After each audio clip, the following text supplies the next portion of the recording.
Before there was a nation, before there was a law, before the sea was ever divided, there was a staff, not a weapon, not a crown, but a simple piece of wood, carried through generations, whispering the story of God's presence with humanity. This is the story of the staff, from the beginning to the hands of Moses.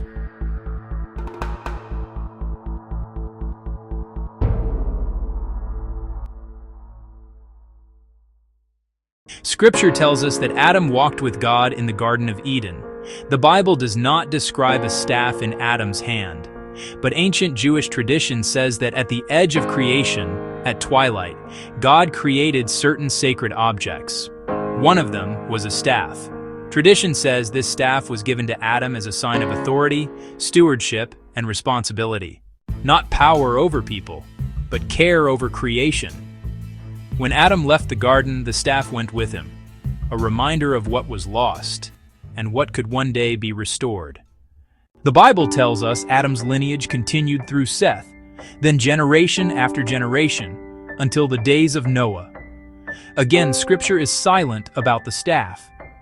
But tradition says the staff was preserved through the flood, passing through Noah's family, a symbol of survival, obedience, and covenant. When the world was washed clean, the staff remained. The line continued through Shem, eventually reaching Abraham. Abraham carried no army, he carried faith. Tradition says the staff passed to him, not as proof of power, but as a reminder. God goes with his people wherever he calls them, from Abraham to Isaac to Jacob to Joseph, until the staff reached Egypt. According to ancient tradition, the staff eventually came into Pharaoh's possession. Engraved upon it were sacred names of God. Many could see it, few could touch it, none could wield it, until one man removed it from Egypt.